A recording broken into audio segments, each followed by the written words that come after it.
Jérôme Chapelier, bonsoir. Bonsoir. Merci d'être parmi nous ce soir. Vous êtes donc membre de la Mose Team, c'est donc l'association qui organise le Tawati Ferry Swim Run. Il l'organise depuis 2019. Alors Jérôme, moi j'en ai vu beaucoup, hein, des événements sportifs, mais alors celui-ci il est vraiment spécial, on peut dire voire un peu fou, puisque pour commencer la compétition, les compétiteurs doivent sauter du Tawati Ferry, s'élancer à la nage dans la baie de Cook. C'est très impressionnant.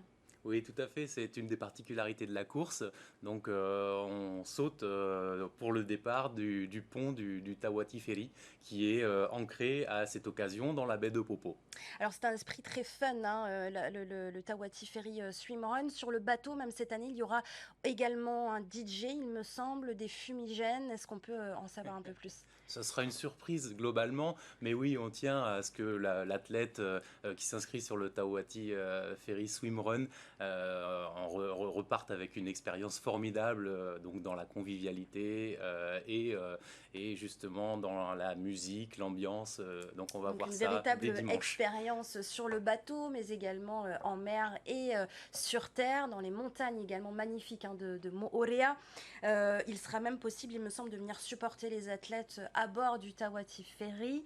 Alors cette année, on l'a dit, il y a des nouveautés. Il y a deux parcours.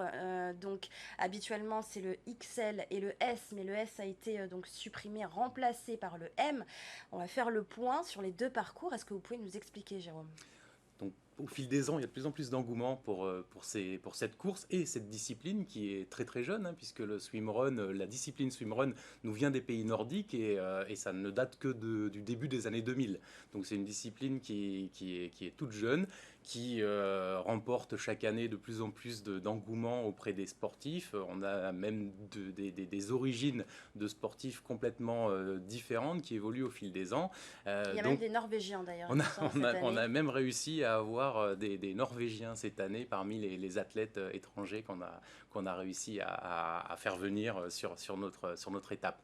Donc des nouveautés cette année, oui. Le format S passe au format M.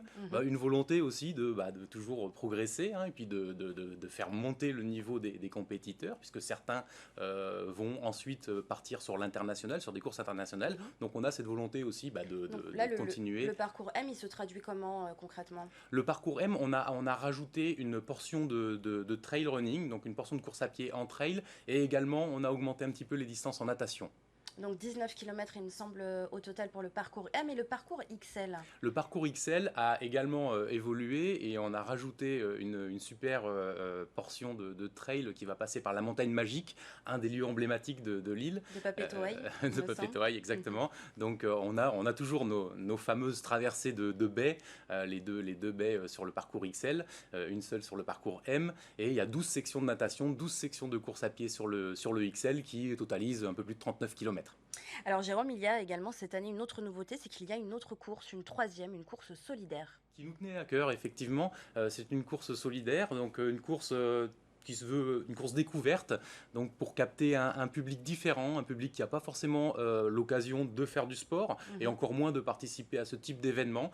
Donc les participants vont provenir de patients dialysés avec l'association Apurad, également d'enfants des quartiers défavorisés de notre île au travers de l'association Les Petits Princes, et on a également des résidents de l'ITEP, donc c'est un institut thérapeutique pour des patients qui présentent des troubles du comportement ou des troubles de conduite. Donc on tient Une course ouais, inclusive. on tient à continuer à nous engager Mhm. dans ces voies. Alors cette année, on l'a dit, Jérôme, vous accueillez encore plus de participants, 400, c'est un record. Comment est-ce qu'on assure la sécurité d'autant de monde, à la fois dans l'eau et sur terre? C'est une longue préparation qui se fait en amont de cette course avec la direction polynésienne des affaires maritimes. Donc on est en étroite collaboration avec la DEPAM depuis plusieurs mois, hein, depuis qu'on a la date dans le calendrier. Mhm. Concrètement, il y a une vingtaine d'embarcations qui vont assurer la sécurité avec des bénévoles qui sont BNSSA, donc des sauveteurs aquatiques.